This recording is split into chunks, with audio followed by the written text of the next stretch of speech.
오늘 우리가 감독님의 설교를 들으면서 느헤미야에 대한 이야기를 들었습니다. 여기 보다시피 느헤미야는 울면서 기도하고요, 또 슬퍼하면서 하나님 앞에 금식하면서 이렇게 기도를 하고 있습니다. 조상들의 지은 죄에 대해서 낱낱이 회개하고요, 또 앞으로 이후에도 우리 후손들이, 느헤미야 그 이후의 세대들이 하나님을 떠나지 않게 해달라는 그런 기도를 하고 있습니다. 그러면서 주의 이름을 경외하기를 기뻐하고 우리의 기도, 모든 사람들의 기도를 들어주시고 은혜를 입게 하옵소서라고 기도하는 것이 느헤미야가 시작하는 장입니다. 사랑하는 성도 여러분, 우리는 지금 교회 분쟁 중에 있습니다. 그리고 성벽을 지금 우리가 지어가는 것은 아니지만 우리는 교회 재건이라는 기도를 이제 많이 하고 있어요. 한편 느헤미야의 이 성벽을 중수하는 장면은 여기에 나오지 않지만 이후 부분에 성벽을 고쳐 나가는 거, 성벽을 재건해 나가는 거, 이제 이야기들이 나옵니다. 성벽을 재건해 나갈 때 사람들이 어떻게 재건하냐 그러면 어떤 계획을 세우고, 청사진이 있는 것처럼, 설계도가 있는 것처럼, 누구는 몇 번지에서 몇 번지까지, 누구는 어디에서 어디까지 이렇게 딱딱딱 정해주고서 고쳐야 되는데 그렇게 하지 않았어요. 어떻게 했냐 그러면 그냥 자기가 살고 있는 집에서 딱 보이는 그곳을 고쳐라.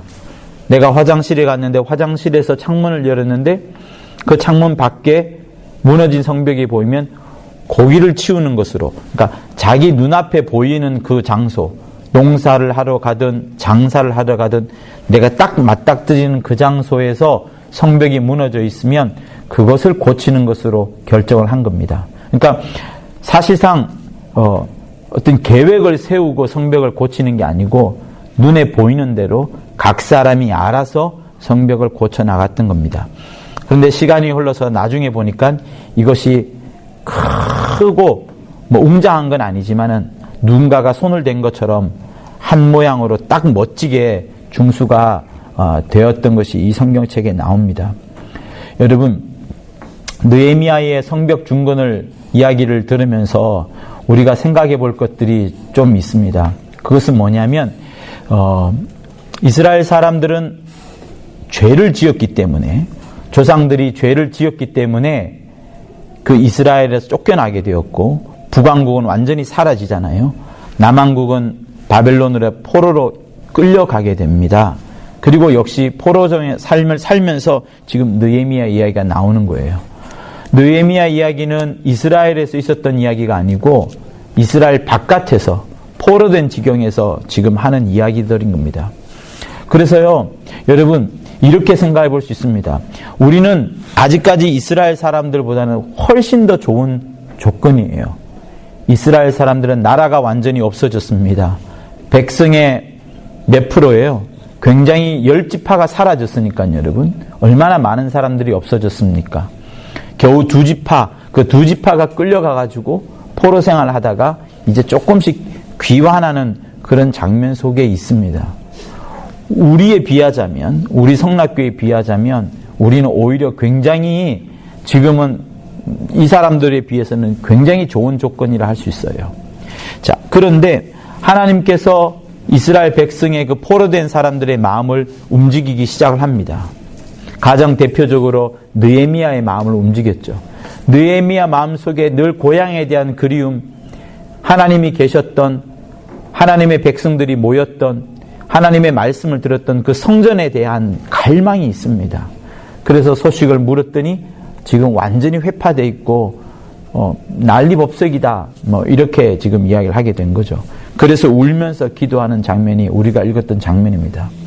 성도 여러분, 느헤미야의 이 성벽 중건, 느헤미야서 전체를 통해서 우리가 배울 수 있는 것은 우선은 리더가 먼저 앞장섰어요. 우리 다시 고향으로 가자, 이스라엘로 돌아가자. 그래서 우리가 먼저 해야 될 것은 이스라엘 성벽을 건축하자, 이겁니다. 유대교 신앙에 있어서 제일 중요한 3가지가 있어요. 그것이 뭐냐면 성일, 율법, 그리고 성전입니다. 성일과 율법과 성전이 제일 중요해요. 그래서 후반기에 가면 구약 시대의 후반기로 가면 갈수록 이 세 가지가 완성됩니다. 성전이 완성되고, 성전이 완성되면서 율법책이 발견되잖아요. 그죠? 율법책이 발견되고, 율법책을 속에서 읽다 보니까, 우리가 성일을 잘 지켜야 되겠구나, 안식일을 잘 지켜야 되겠구나라는 것을 발견하게 됩니다. 이 세 가지가 동시에 일어나요. 맨 처음에 있었던 것이 성전을 중수하는 거고, 성전 중수하다가 아까 여러분들 감독님의 말씀을 들었던 것처럼 에스라가 율법책을 낭독하지 않습니까? 많은 사람들이 일어나서 막 울고 불고 하는 거예요. 하나님 앞에 회개하죠. 그래서 율법책이 들려지고, 그러다가 율법책을 더 자세히 보니까 우리가 실수한 게 안식일을 지키지 않았구나 라고 여러분 말을 하게 됩니다. 여러분, 안식일이라는 것을 여러분 잘 생각할 필요가 있어요.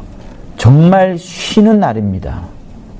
영혼, 몸 모두가 다 쉬는 날이에요. 유대인들은 그거를 굉장히 지금도 잘 지키고 있습니다. 율법보다도 성전보다도 더 잘 지키는 시간이 안식일이에요.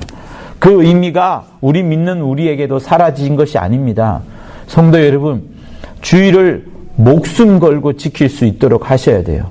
왜? 그 주일날은 나에게 하나님께서 안식을 주는 날입니다. 나 사실 안식 아닌 것 같은데, 바쁘게 여기 왔는데, 차 몰고 불이 나게 왔는데 이게 무슨 안식이냐라고 생각할 수 있지만, 하나님은 우리에게 안식을 주셨어요. 육체의 안식이 아니라 영혼의 안식을 주신 겁니다. 그래서 구약시대 사람들은 이 성일, 안식일답게 지키려고 몸부림을 칩니다. 마찬가지로 우리에게 원하시는 하나님이 하나님의 주일은 뭐냐 하면, 우리가 나머지 평일날에는 어떻게 살았어요, 여러분? 다른 사람과 경쟁하면서, 또 돈을 벌면서, 내가 물건을 사면서, 내가 원하는 것을 찾으면서, 내가 원하는 것을 집에 갖다 놓으면서 이렇게 살아왔었잖아요. 그 소비의 시스템 속에서, 세상의 경제 흐름 속에서 살아왔습니다. 근데 주일날만큼은 그러지 마라. 주일날만큼은 그 모든 것에서 끊고서 교회에 와서, 성전에 와서 하나님의 말씀을 듣고 우리 영혼을, 그동안의 육체를 위해서 살았던 모든 것들을 내려놓고 우리의 영혼을 안식을 얻어야 된다는 것을 여러분 말씀을 하시는 거예요. 그래서 여러분들께서 이 주일날만 정말 안식일로 지킨다 하면, 주일날을 안식일로 지킨다는 것은 나의 영혼을 말씀하는 겁니다.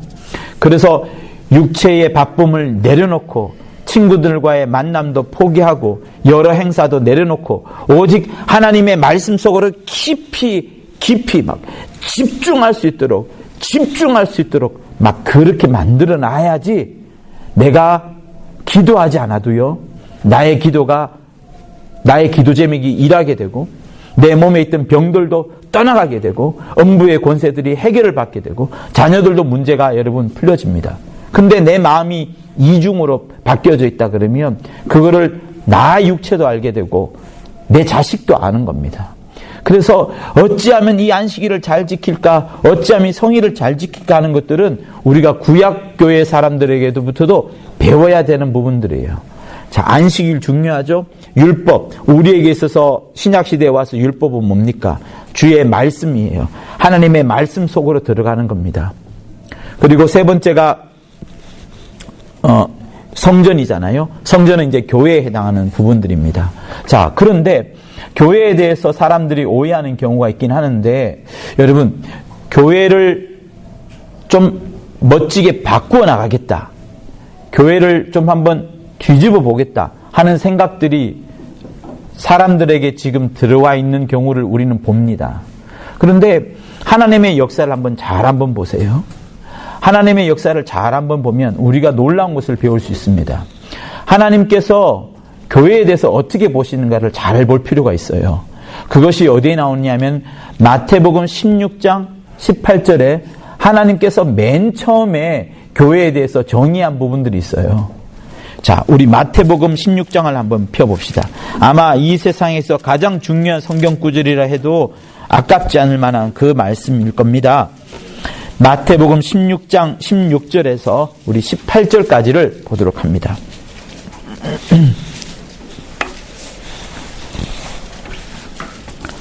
마태복음 16장 16절에서 18절까지 우리 같이 읽습니다. 시작.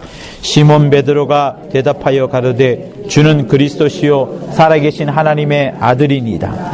예수께서 대답하여 가라사대 바요나 시몬아 내가 복이 있도다. 이를 내게 알게 한 이는 혈육이 아니요 하늘에 계신 내 아버지시니라.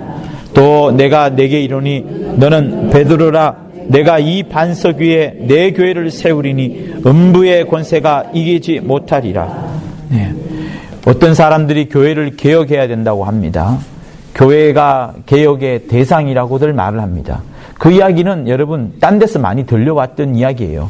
정치권에서 대통령을 비난을 할 때에도 그런 말을 했었고, 특정 단체나 특정 모임, 법원이나 검찰을 이야기할 때 그런 이야기를 했었습니다. 개혁이 대상이 개혁을 말하느냐? 그를 말할 자격조차 없다. 이런 말들을 했었죠. 근데 교회를 자세히 한번 보면요. 과연 주님이 교회를 어떻게 보시는가? 거기에서 답이 있습니다. 거기에서 중요한 것을 발견할 수 있어요.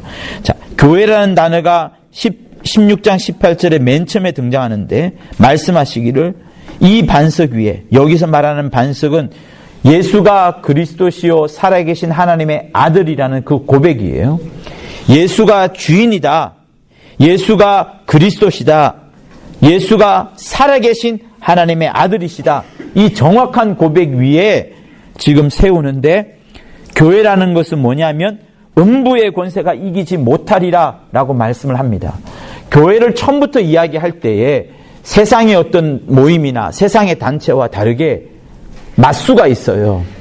맞짱 뜰 대상이 있습니다. 교회라는 것은 음부의 권세하고 싸우는 곳이에요.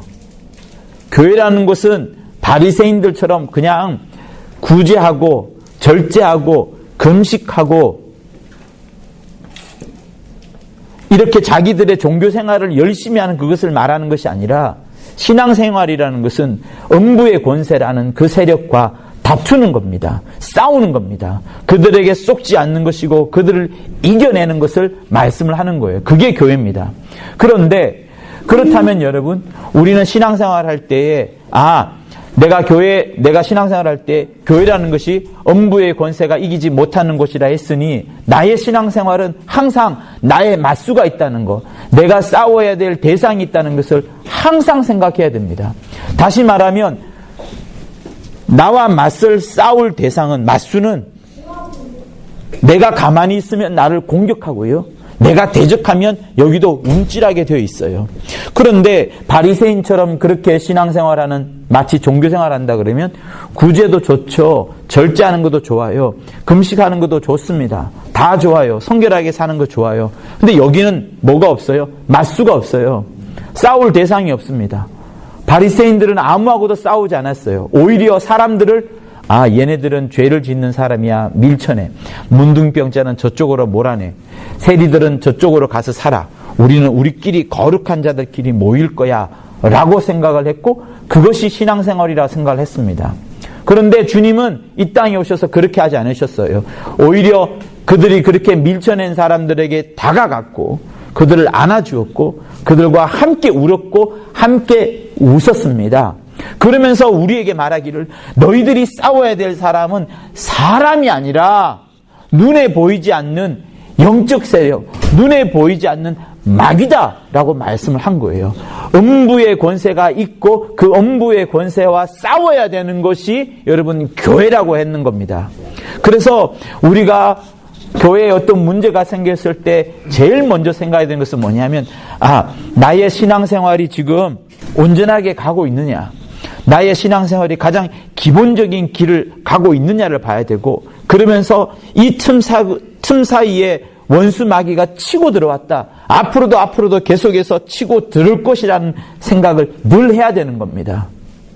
그러지 않으면 교회는 교회로서의 영향력을 발휘할 수가 없어요. 에베소서에 보면 그런 말씀이 하지 않습니까? 우리가 본질상 처음부터 진노의 자녀였다고. 그런데 하나님께서 허물 많은, 죄 많은 우리를 살려주셨다고 합니다. 그리고 세상의 불순종의 아들들이 행하는 것처럼 그렇게 욕심을 따라가고 자기 의를 따라가는 것을 하지 마라, 이런 말씀을 했어요.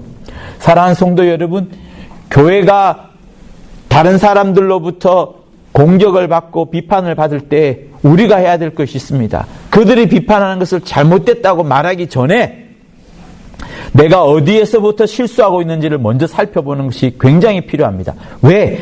느헤미야서 1장에 한번 보세요. 느헤미야가 백성들을 전체를 이제 막 회개시키고 이스라엘로 귀환하기 전에 먼저 하나님 앞에 기도합니다.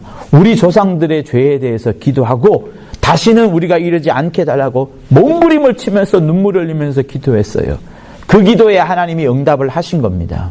성도 여러분, 2017년도에 우리 교회가 힘들었지만 그때 잠시 모두가 다 흔들렸지만 지금은 정신을 바짝 차렸습니다. 재건의 길, 회복의 길 걷고 있어요. 지금 이때에도 우리가 생각해야 될 바는 무엇이냐면 첫 번째 원칙, 음부의 권세가 이기지 못하는 교회를 교회라고 했습니다. 다시 바꾸어 말하면 항상 음부의 권세가 있다는 거, 우리의 교회를 공격하는 세력이 항상 있다는 것을 여러분 잊지 말아야 되고, 그래서 내가 속지 않도록, 나의 신앙생활이 속지 않도록 다른 사람에게 진리가 아닌 비진리에, 도덕과 윤리에 속지 않도록 복음이 더 앞선 것이지 복음보다 율법을 더 앞세워서는 아니 되겠다는 거, 이거 굉장히 중요합니다. 사람들은 율법을 말하기가 더 쉬워요. 율법을 갖고 정죄하기가 더 쉽습니다. 그러나 용서는 굉장히 어려워요. 용서 쉬운 것 같습니까? 여러분 생각해 보세요. 남을 비판하는 게 쉽겠어요? 남을 포용하는 게 쉽겠습니까? 비판하는 게 더 쉬워요. 나와 관계가 맺지 않아도 되잖아요. 그런데 용서하고 사랑하려면 나와 관계를 맺어야 됩니다. 내가 숙여드려야 되는 거예요. 굉장히 쉽지 않습니다. 그러나 주 예수께서 그 일을 행하셨고 그것이 진리라 말씀하시기 때문에 우리는 그 길을 가는 거예요. 그것이 첫 번째입니다. 그래서 교회를 재건할 때 있어서 제일 먼저 우리가 생각해야 될 거, 이스라엘의 성벽을 수축하면서 그들이 먼저 생각했던 것들이 무엇이 교회냐, 무엇이 성벽이냐 생각했던 것처럼 우리는 음부의 권세가 이기지 못하는 것이 교회라고 생각을 하시고 반드시 음부의 세력이 우리를 끊임없이 공격한다는 거, 그래서 우리는 속지 말아야 된다는 사실을 잘 기억해 주셨으면 좋겠습니다. 두 번째는 뭐냐면 역시 교회에 관한 것인데요. 세상에 여러 단체가 있습니다. 국회도 있고 법원도 있고 대통령도 있고 군대도 있고요. 여러 NGO 단체도 있고 좋은 회사들도 있습니다. 사회적 기업도 있어요. 근데 하나님이 이 땅에 심어둔 유일한 희망, 유일한 대안은 뭐냐면, 가장 원하시는 것은 뭐냐면 하나님은 교회를 심어두셨어요. 하나님이 일하시기 위하여 다른 단체를 절대로 두지 않았습니다. 교회 비슷한 여러분 기업도 있잖아요. 그죠? 피라미드 사업 비슷하게 하면서 하는 그런 기업도 있잖아요. 그러나 하나님은 그런 데조차도 관심 없으셔요. NGO 얼마나 좋은 일을 합니까? 아프리카나 또 오지나 힘든 사람들을 가가지고 도와주는 그런 일 많이 합니다. 그러나 그 NGO 단체도, 그 복지 단체도 하나님의 희망이 아니에요. 하나님의 유일한 희망은 뭐냐? 예수의 피를 가진 자들이 좀 부족하더라도 그들이 모여가지고 하나님을 사랑하는 자들이 모인 자들을 하나님이 쓰시는 것이 하나님의 꿈이요, 하나님의 영원한 희망인 겁니다. 그래서 우리 모두는 완벽한 것 같지만 사실은 완벽하지 않아요. 요한계시록을 한번 보세요. 거기 7교회가 등장합니다. 그러나 거의 다 책망을 받았어요. 한 교회 빼고는 다 책망을 받았습니다. 요한계시록에도 나올 만한 교회라면 얼마나 대단하겠어요. 그런데 주님이 그 7교회, 거의 대부분의 교회를 책망을 합니다. 주님은 교회를 책망을 해서 그 교회가 바뀌고 다시 한번 정신을 차리고 온전한 길을 갈 수 있도록 원하시는 것이지, 갈아가지고요, 엎어버리고요, 완전히 똥칠하고요, 완전히 엉망으로 만든 다음에 일하시는 분이 아니세요. 그거는 누가 그렇게 생각하느냐? 아까 첫 번째 이야기했던 음부의 세력들이 그렇게 하는 겁니다. 여러분, 여러분의 자식 잘못했다고 해서 완전히 그 아이를 갈아엎겠습니까? 그러지 않잖아요. 하나님은 교회를 그리스도의 몸, 자기의 사랑하는 아들의 피가 있는 몸으로 하나님께서 정하셨어요. 그러니 이거를 어떻게 목을 찝어내겠어요? 팔다리를 사지 절단을 하겠습니까? 뭘 하겠습니까? 정신을 차리라고 돌아오시기를 바라지 갈아엎는 분이 아니신 겁니다. 끝까지 요한계시록에 나온 7교회를 책망하고 가르치고 계속해서 경고하셨던 것처럼 하나님은 경고를 하시는 것이지 그러지 않습니다. 오히려 하나님께서는 그 교회에 경고를 한 다음에 그 교회가 다시 한번 세상에서 빛과 소금처럼 빛의 역할을 하는, 소금의 역할을 하는 하나님의 유일한 희망이 되기를 원하시는 것이 교회이기 때문에 하나님은 지금도 전폭적으로 교회를 사랑하고 아끼시는 거예요. 여러분, 전 세계에 여러 교회들이 있습니다. 그러나 그 교회에 순전하고 착한 사람들이 한둘 있겠어요? 그렇잖아요? A라는 사람, A라는 집단이 썩었다 할지라도 그 속에는 순전한 사람, 기도하는 사람, 예수의 피가 있는 사람, 간구하는 사람이 있습니다.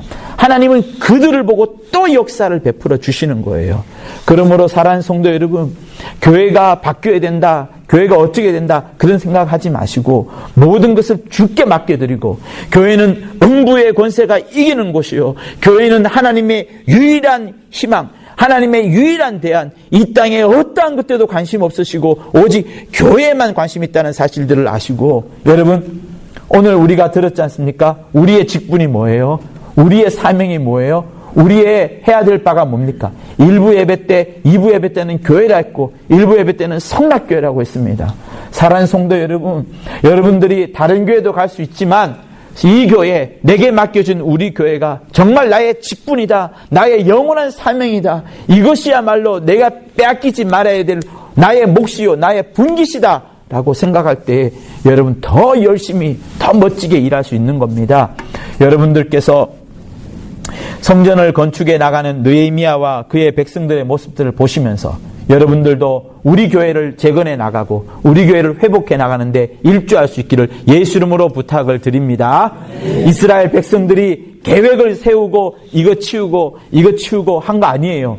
그냥 눈앞에 보이는 자기 집 앞 것만 잘 치웠습니다. 그게 성경에 나와요. 그런데 신기하게 나중에 보니까 성벽 전체를 다 중수했던 놀라운 일이 생겼던 겁니다.